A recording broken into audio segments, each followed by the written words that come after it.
articulation and bonding in the joint is a viable option in Pakistan or not. So I'm Dr. Ali. I'm working as a clinical associate professor as an arthroplasty, trauma and orthopedics at Shalimar since 2013. So I'm basically practicing arthroplasty since 2012, and I'm attending many workshops and many fellowships in arthroplasty. The topic today is robotic in arthroplasty, robotic and artificial intelligence arthroplasty. We are still in a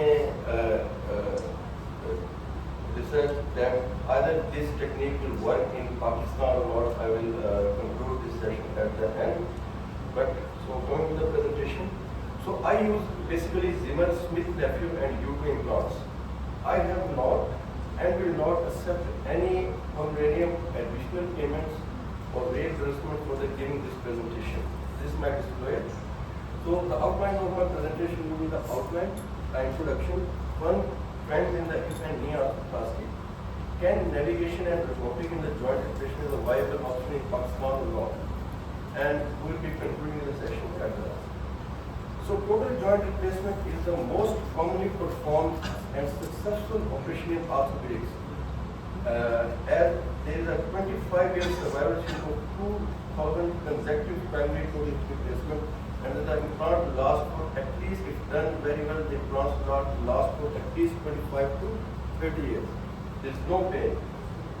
So despite the success achieved with the most of the total joint replacement, there are some factors which are related to the implant longevity, especially in the more active and the younger population. You know, the osteoarthritis used to develop after the age of 60, but nowadays we are seeing the patients coming to us with the osteoarthritis at the age of 40, even 35, 45. So the osteoarthritis is developing in the young population as well. So what are the current trends? So the current trends are the hip resurfacing, minimally stem total hip arthroplasty. These are the dual mobility total hip. Then the materials were changed for the artificial hip and knee, and there are some implant surface modifications, and there is some cementless total knee arthroplasty. We are doing cementless total hip arthroplasty, but in Pakistan there are one, or I think there is no center which is doing total knee arthroplasty cementless. Okay. So, and there are additive manufacturing and custom implant. We have the sensor in the total knee, we have accelerometers, and we have computer assisted navigation, and we have robotic assisted total hip and knee arthroplasty. So coming to the hip resurfacing. So before using the conventional total hip, we can also use the hip resurfacing. What are the advantages of this? It can preserve the femoral bone stock and have a lower dislocation rate and good outcomes for the younger active patient. Historically, we use the metal implant, but they showed some complications like metallosis, or they were early faded hip. So nowadays we are using ceramic hip resurfacing implants. So they have lower dislocation rate and good for the active young adults. So with the development of the minimally invasive technique, the total hip we used to do total hip in a posterior approach as well as in the lateral approach. Now with the advent of minimally invasive technique, the people are doing total hip arthroplasty from the anterior approach, and that is the minimally invasive approach. And from that approach, the stem is called the mini stem total hip. The stem is short as compared to the conventional total hip replacement. So the aim is again to preserve the bone stock, load the proximal femur in a more physiological manner. A systemic review was done by Gilbert et al., and he includes 15 studies that demonstrated the implant survival of at least 98.6% at the rate of 12 years. So still there is a learning curve in the anterior approach. I am not aware that anyone is doing anterior approach in Pakistan or not. I think one center in Al is doing that. So then comes the dual mobility arthroplasty is adopted more frequently for the use in primary total hip. It has increased stability. It has double lock phenomena. This is the head. It may be steel head or it can be polyethylene type or it can be ceramic, and it is double locked in a polyethylene, highly crossing polyethylene wear, which is again articulated in a acetabular shell. So it is double locked. So it can be used in a high risk group such as neuromuscular conditions as well as the cognitive impairment. So the one of the complications associated with this is the polyethylene wear and the intra-articular dislocation. It can dislocate here and there is a polyethylene wear that it has been demonstrated. So we have a tri-base alloy cementless stem and cups for a total hip. Nowadays we have used alumini cups, alumini heads, zirconium heads and ceramic heads. The ceramic heads show the longevity, especially in the young total hip replacement patient. Then there is some implant surface modification. So the titanium has been the focus for advances in the surface modification. So what does the titanium do? It increases the osteointegration by encouraging the bone growth and ingrowth of the bone. The titanium nanostructure has been demonstrated to reduce the adherence of several bacterial species that are responsible for 50% of the prosthetic joint infection. So coming to the cementless total knee replacement. So cementless total knee replacement. So what are the advantages of the cementless total knee replacement? Anybody? Smart. Cementless.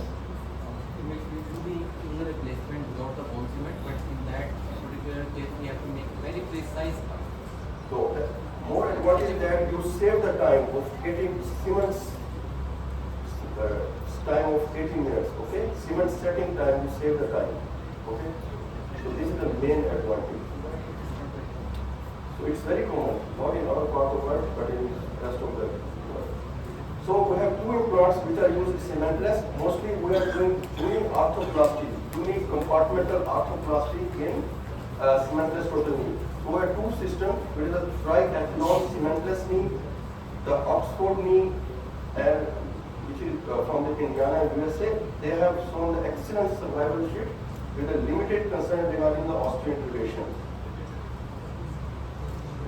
So then we have the persona needs. These are called the gender-specific needs. The male implant for the male person, the male needs for the male and the female for the female. So these are called generalized persona needs. They call different shapes for the male as well as for the female. So now coming to there is a patient-specific instrumentation. The personalized cutting guides can be trained directly into the place in the femur and tibia, and that contains a cutting slot for a saw.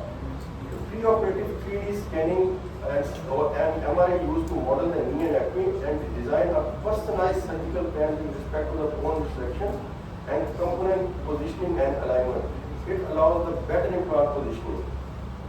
So nowadays we are using sensors in the total knee arthroplasty. What are these sensors? The objective of the sensor is to collect the data on the soft tissue balancing within the total knee.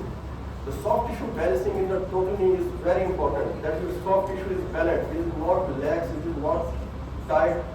If it is tight, the patient has difficulty in bending. If it is lax, it can easily drift away.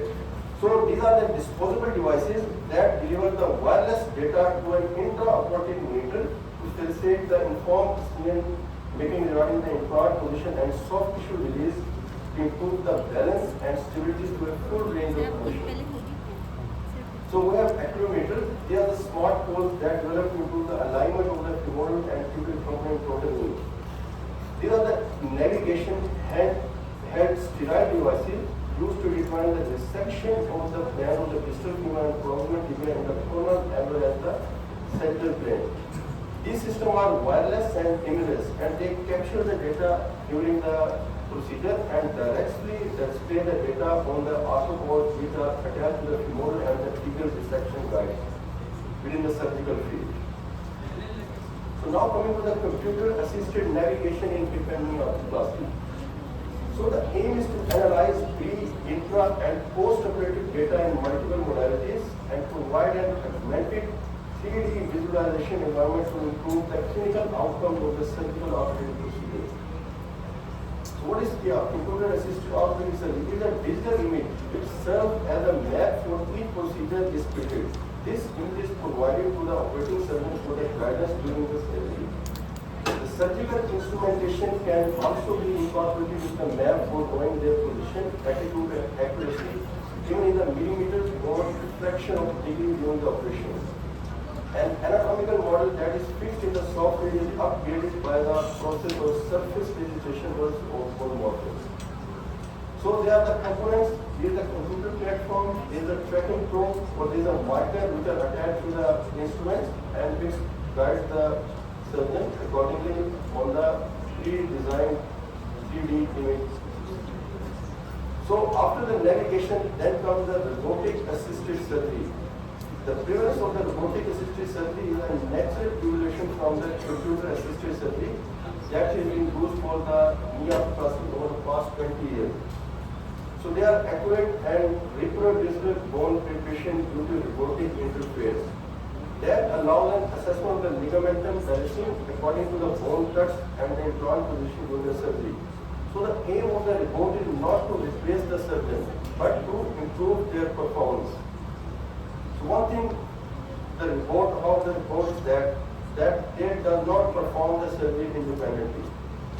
They does not make their decisions on. They are not independent. Like you see in Japan, we used to see many robots working in the restaurant, they are independent. But in orthopedic surgery, they are not independent. They cannot make their decision on.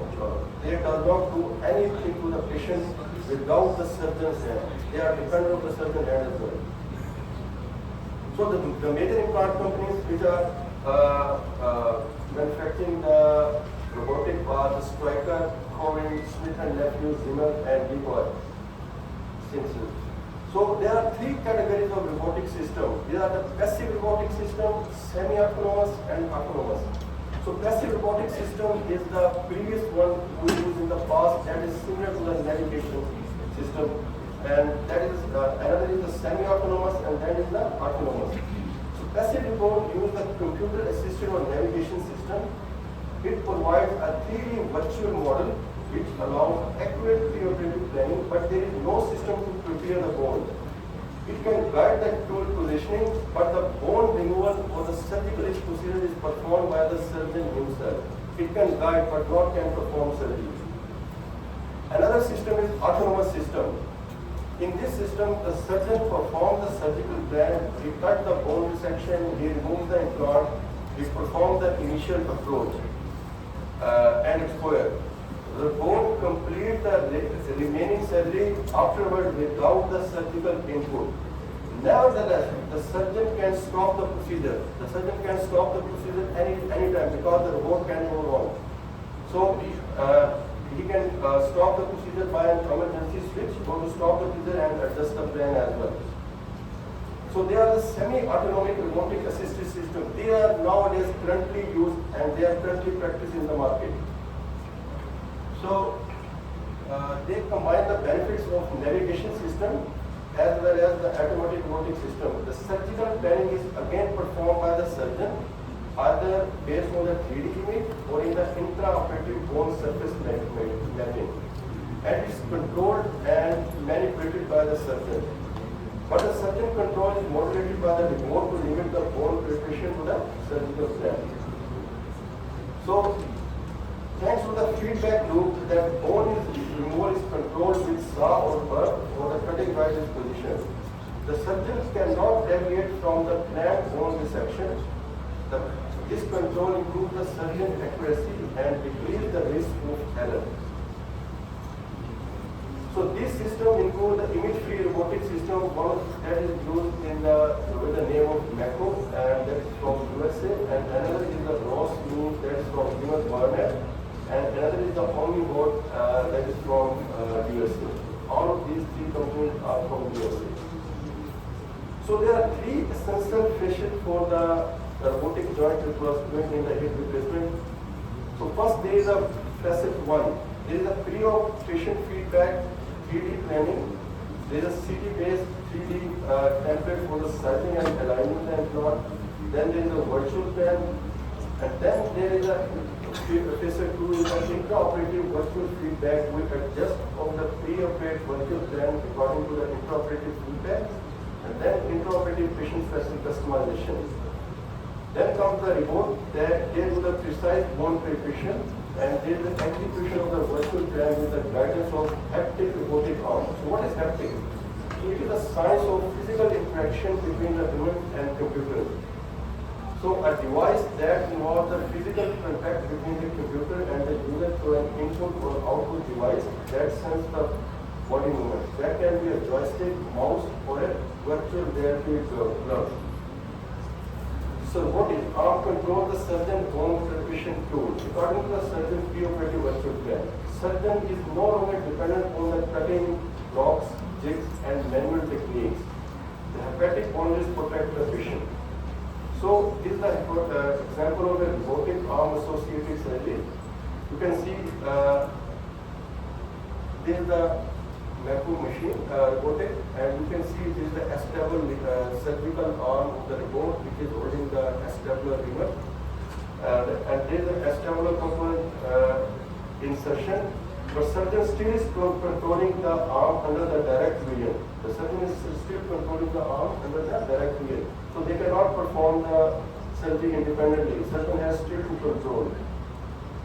So the robotic arm surgery was initially was used for the partial knee replacement, but nowadays we are also using it in a tri-compartmental or bilateral knee replacement. So you can, first of all, there is a CT-based planning, and there is dynamic joint balancing, and there is haptic joint bone preparation. So the advantage are the precision of the cuts, less bone loss, accuracy of the implant position, improve the results, but we do not know if statically significant with a non-enforcing surgery, no study yet. So the disadvantage are the heavy investment, initial learning curve of at least 30 to 50 cases, increased surgical duration for the setup, and the cost of surgery is as the patient needs pre-operative CT scan from hip to knee as well as ankle, and machine can disrupt the laminar airflow, but it does not change anything for the patient pre-operatively. So coming to our last conclusion, that either this robotic technology a viable option in Pakistan or not. So not a valid option for a public hospital in Pakistan, as the resources are already limited and this setup required heavy investment. For a private hospital, it is useful for a high volume center, but the patient will bear the additional cost of preoperative investigation and use of disposable probes for the robotic navigation. So it is too early for the Pakistan to think about the robotic joint replacement, as there are already ongoing companies sponsored trials going on in the public hospital in the developed countries with no long-term data to support that the results are superior to standard joint replacement. Thank you.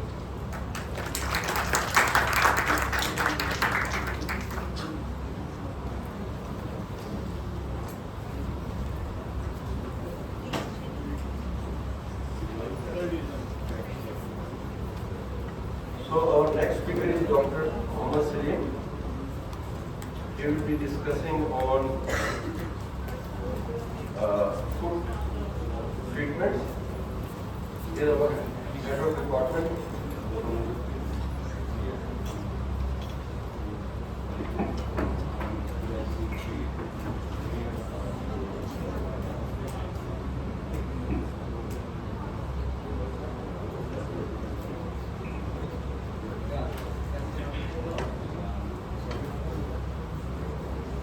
Up next, I would like to call Dr. Mohammed Salim, who is the man behind this session. He is the head of Department of Orthopedics in Shalimar Hospital. He will be presenting on a paradigm shift in management of foot and ankle problems.